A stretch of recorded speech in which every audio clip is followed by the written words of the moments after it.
Team India के बहुत मशहूर क्रिकेटर यूसुफ पठान को मैदान में उतारकर बंगाल में दीदी ने खेला कर दिया है।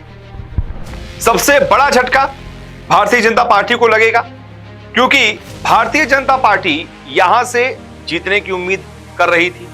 पिछली बार थोड़ा परफॉर्मेंस खराब था, उसको लग रहा था कि इस बार थोड़ा दम लगाएंगे, कैंडिडेट भी बदला, लेकिन इधर से पता चला कि भाई दीदी ने तो खेला कर दिया। तो आखिरकार कौन है यूसुफ पठान? अगर आप नहीं जानते हैं तो पहले तो आपको ये बता दूं। यूसुफ पठान मशहूर क्रिकेटर इरफान पठान के बड़े भाई हैं। उनके परिवार में एक भाई, माँ पिता, पत्नी आफरीन और एक बेटा भी है। टीम इंडिया के क्रिकेटर रह चुके हैं यूसुफ पठान। बहुत सारे मैचेस खेले हैं, बहुत सारे मैचेस जिताए भी हैं टीम इंडिया को।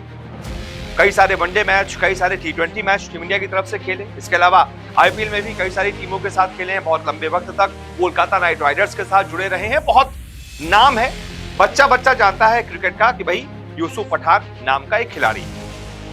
अब यूसुफ पठान, हालांकि बंगाल से तो नाता ऐसा कुछ खास नहीं है, लेकिन यूसुफ पठान गुजरात में ही पैदा हुए, वडोदरा में ही पले बढ़े, वहीं से क्रिकेट खेला, गुजरात से ही क्रिकेट खेला। लेकिन अचानक से ममता बनर्जी के दिमाग में एक खेला है। उन्होंने इस क्रिकेटर को, जो गुजरात से बिलोंग करता है, उसको उठाकर सीधा बंगाल में बहरामपुर सीट से मैदान में उतारने का ऐलान कर दिया। यानी कि यूसुफ पठान को बहरामपुर से चुनावी टिकट दे दिया गया है ऑल इंडिया तृणमूल कांग्रेस की तरफ से। अब तृणमूल कांग्रेस से यूसुफ पठान को टिकट क्यों दिया है, इसका क्या मायने है, कौन कौन इस सीट पर यूसुफ पठान के सामने रहेगा, ये मैं आपको बताता हूं। तो तृणमूल कांग्रेस की तरफ से तो यूसुफ पठान ही मैदान पर रहेंगे। वहीं कांग्रेस की तरफ से अधीर रंजन चौधरी का ही नाम सामने आ रहा है। हालांकि अभी कांग्रेस ने ऐलान नहीं किया है, लेकिन क्योंकि अधीर रंजन चौधरी इस सीट से लगातार 5 बार से सांसद रहे हैं, 1999 से लेकर आज तक अधीर रंजन चौधरी को कोई इस सीट पर हिला नहीं पाया है, हरा नहीं पाया है। यानी कि 25 साल हो गए हैं, 25 साल से अधीर रंजन चौधरी इस सीट से चुनाव जीत रहे हैं। इस वजह से कांग्रेस की तरफ से उन्हीं का नाम सामने आ रहा है। और इसके अलावा भारतीय जनता पार्टी ने यहां से निर्मल कुमार साहा को इस बार मैदान में उतारा है, इस उम्मीद के साथ कि भाई इस बार कुछ खेल हो सकता है। अब क्यों खेल हो सकता है, क्या सोच रही है बीजेपी, उसके पीछे समझने के लिए आपको नतीजे देखने पड़ेंगे। 2019 में हुआ क्या था, 2019 के अगर नतीजों पर जाएं तो जैसा कि मैंने आपको बताया, अधीर रंजन चौधरी को सबसे ज्यादा वोट मिले थे, 5,91,147 वोट अधीर रंजन चौधरी को यहां से मिले थे। दूसरे नंबर पर यहां से पिछली बार ऑल इंडिया तृणमूल कांग्रेस की तरफ से अपूर्वा सरकार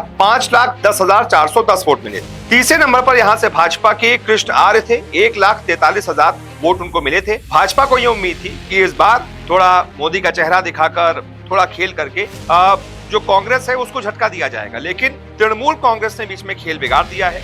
और तृणमूल कांग्रेस ने तो यूसुफ पठान को यहां से उतारकर सीधा सीधा भारतीय जनता पार्टी को ही झटका नहीं दिया है, बल्कि अपने इंडिया के साथ ही कांग्रेस को भी झटका दे दिया है। भाई पिछली बार क्या था कि चलिए अलग अलग लड़े थे, कोई बात नहीं, इस बार तो ममता बनर्जी इंडिया के साथ है।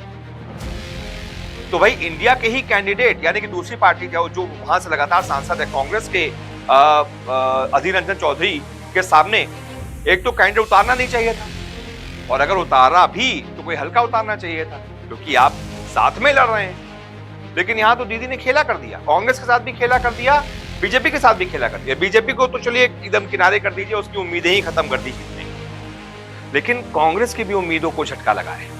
5 बार से सांसद अधीर रंजन चौधरी के सामने एक बड़ा चेहरा, एक नामी चेहरा, उसके ऊपर से एक मुस्लिम चेहरा। इस सीट पर मुसलमान वोटर्स की भी तादाद अच्छी खासी है। और वैसे भी बंगाल में तृणमूल कांग्रेस और साथ ही साथ एक मुसलमान चेहरा, ये एक हैवीवेट कॉम्बो बन जाता है।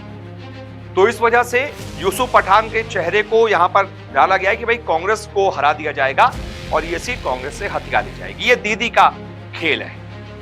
लेकिन उन्होंने अपने ही साथी कांग्रेस के साथ ऐसा क्यों किया है, ये बहुत लंबे अरसे तक अब ये सवाल चलेगा कि दीदी तो कहती है मैं इंडिया में हूं, इंडिया के साथी हूं, फिर ये कैसा साथ कि आप इंडिया के ही दूसरे अपने साथी कांग्रेस के खिलाफ कैंडिडेट उतार रहे हैं, वो भी मजबूत कैंडिडेट उतार रहे हैं।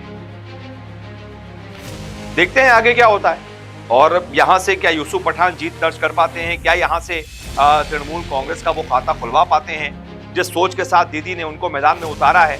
क्या वो पूरी हो पाती है, ये देखना बहुत दिलचस्प होगा। और यूसुफ पठान ने बाकायदा शुभकामनाएं भी दी हैं, बताया है कि मैं बहुत खुश हूँ, मेरी राजनीतिक पारी शुरू हो रही है। तो फिर मैं उम्मीद करूंगा कि भाई अगर आप लोग मुझे जिता कर भेजते हैं, ये अपने इलाके के लोगों से उन्होंने कहा है कि आप लोग अगर मुझे जिता कर भेजते हैं तो मैं आपके लिए काम करने के लिए आगे सोच रहा हूँ, जनता की ही सेवा करूंगा और यही मेरी सोच है, यही मेरी कोशिश है। खैर अब देखते हैं कि लड़ाई तो दिलचस्प हो गई है, जीतेगा कौन ये वक्त बताएगा। फिलहाल इस वीडियो को देखने के लिए बहुत बहुत शुक्रिया। नमस्कार, मैं हूं मानक गुप्ता। अगर आपको हमारा ये वीडियो पसंद आया हो तो इसे लाइक और शेयर जरूर करें और हाँ, हमें सब्सक्राइब और फॉलो करना ना भूलें ताकि आप देश और दुनिया की कोई खबर मिस ना करें। तो जुड़े रहिए हमारे साथ और देखते रहिए News 24।